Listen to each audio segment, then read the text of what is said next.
What's up, everyone? Welcome back to the Bills Bunker. As always, I'm your guy Jake, and we're going to be doing some NFL draft grades for the Buffalo Bills. The Buffalo Bills selected 8 players in this year's NFL draft, some on offense and some on defense. But the main purpose of this NFL draft for the Buffalo Bills, it was apparent. The strategy was to bulk up in the trenches. Longtime NFL draft analyst Mel Kiper Jr. has called the Buffalo Bills draft class boom or bust. And I agree with it. I can get why he calls it a boom or bust draft class. Let's get into talking about each individual draft pick from the Bills, and then we'll assess it afterwards and give this team a grade in the draft. Starting off with the Buffalo Bills' first round pick, selected 30th overall, defensive end Gregory Rousseau. Rousseau opted out of the 2020 season in college, but in 2019, he led the ACC in sacks and tackles for loss in his freshman season. Stopping or staying out of 3rd and 15 plus. Here comes the rush again, and down he goes again. Tripped up by guess who? Greg Rousseau. He put up 15.5 sacks in his freshman season. That is outstanding. Rousseau could be a hidden diamond in the rough at the 30th overall selection. He has a lot of potential. He's just 21 years old, and he has a lot of room to excel and continue to grow. But again, he hasn't played football in a year, so it's really hard to tell what you have. That really probably hurt his draft stock, and he fell down to 30 based off of not playing this year. Rousseau will be asked to play in a rotational role to continue his growth and development before he's really thrown into the fire. The Bills have Jerry Hughes and Mario Addison, both over 30, contracts expiring in the near future, so Rousseau will be asked to play a bigger role then, and so will the next Buffalo Bills draft pick, because the Bills doubled down on defensive end early. With the 61st overall pick, the Buffalo Bills selected Carlos Basham Jr. Boogie was the best player available at the 61st overall selection, and the Buffalo Bills stick to their draft philosophy of selecting the best player available. The Bills selected him with the 61st pick in the draft, and Pro Football Focus had him ranked at 42nd on their draft big board. Not too shabby. This pick could end up being a great value pick for the Buffalo Bills, especially in the long run. Over his past 19 games played at Wake Forest, Boogie Basham has accumulated 15 sacks. He's going to come up and under the tackle. I want you to watch his hands. Right, boom, right there. He knocks down the left hand of the... When using a standard pass rush, the Buffalo Bills had just 16 sacks last year, and that was 25th in the NFL in that category. Plus, the starters at the position, Jerry Hughes and Mario Addison, are both aging, so the additions of Boogie Basham and Gregory Rousseau, they look to pay dividends for the Buffalo Bills in the long term, as these two players are going to be asked to take over for them and fill the void of those veterans. Carlos Basham Jr. and Gregory Rousseau have been put in a great situation. They have great players to learn from, great veteran leaders in Mario Addison and Jerry Hughes. It's a beautiful situation for them to walk into. They won't be asked to produce at a ridiculous level right away. They're just going to be asked to play a rotational role and develop. That is good for them. With the 93rd overall pick, the Buffalo Bills selected offensive tackle Spencer Brown, and I absolutely love this pick. Check it out. He's already fitting in with Bills Mafia perfectly. Bills!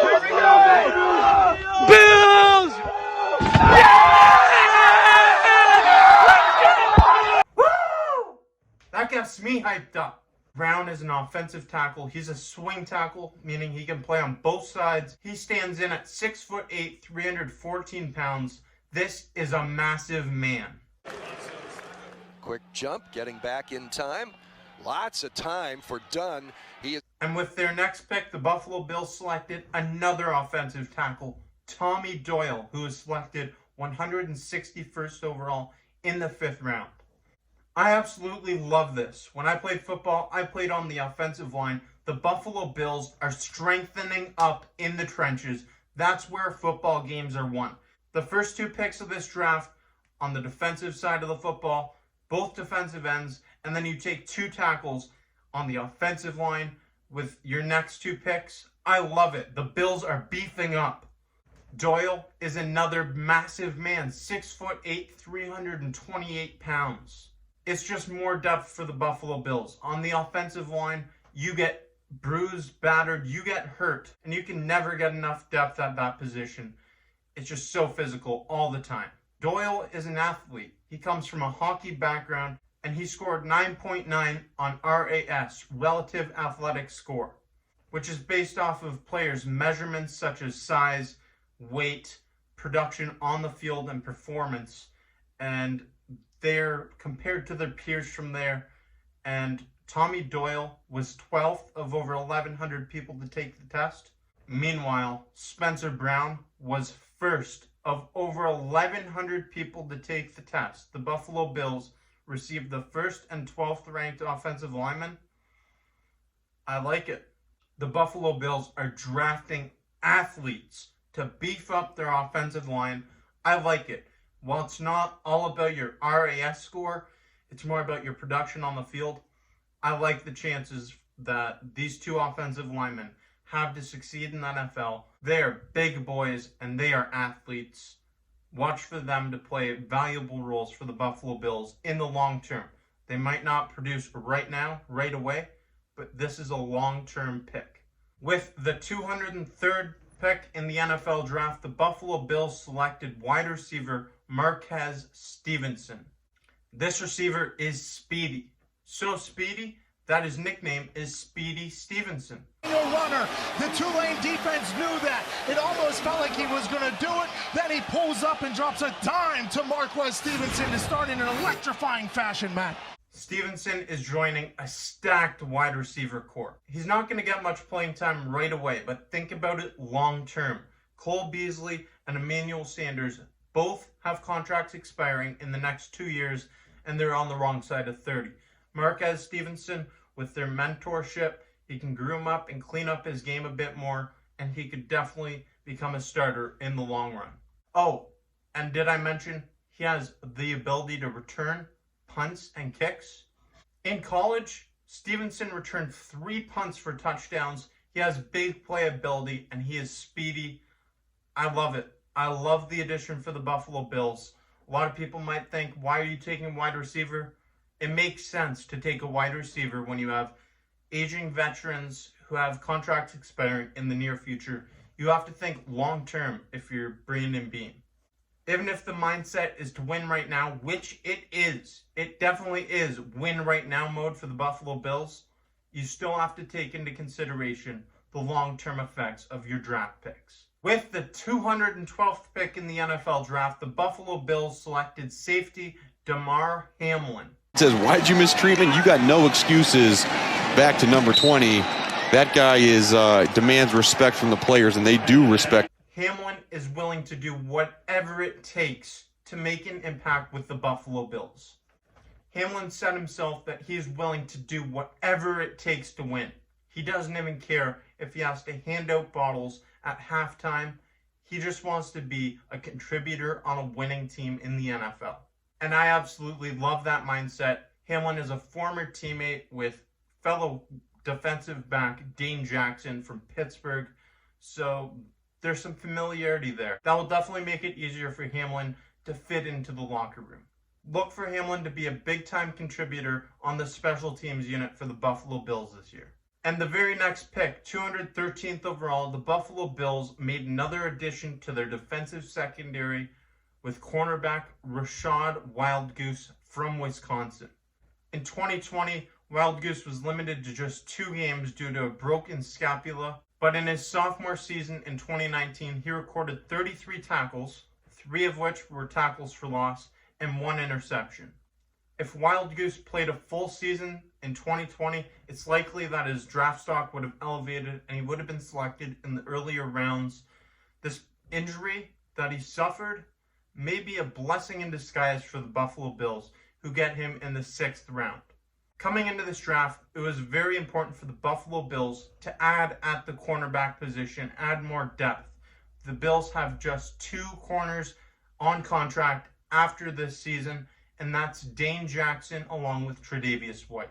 Having another player there adds more depth and it adds more security for the Buffalo Bills. It's a nice pick.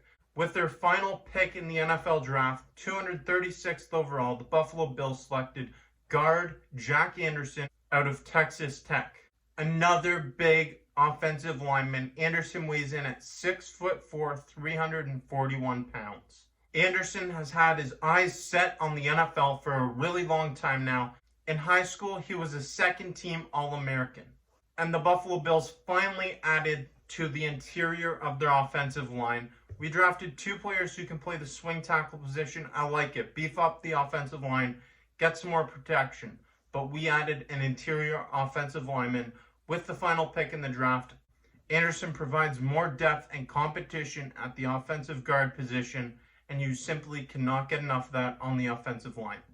Many fans, including myself, wanted to see the Bills improve at the guard position, and while Anderson isn't necessarily an improvement, he may be a solution long term, but as of right now, he's just a depth piece. This was a solid draft for the Buffalo Bills. They beefed up on both sides of the trenches, offensively and defensively, and they filled holes that they needed to fill in the depth chart. If you can control the trenches, you can take over a game, especially when you have an offense like the Buffalo Bills. If this team can get some better run blocking and more production from the ground game this season, they will simply be unstoppable on the offensive side of the football.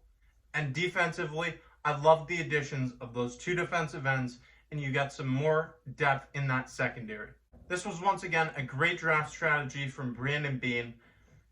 He has yet to disappoint me, so I have full belief in this draft class. I'm going to give this draft a solid B grade for the Buffalo Bills. People are going to disagree with my grade. Some people are going to want to see that be an A. Some might want to see it be a D, maybe even a C. But right now, I'm saying it's a B.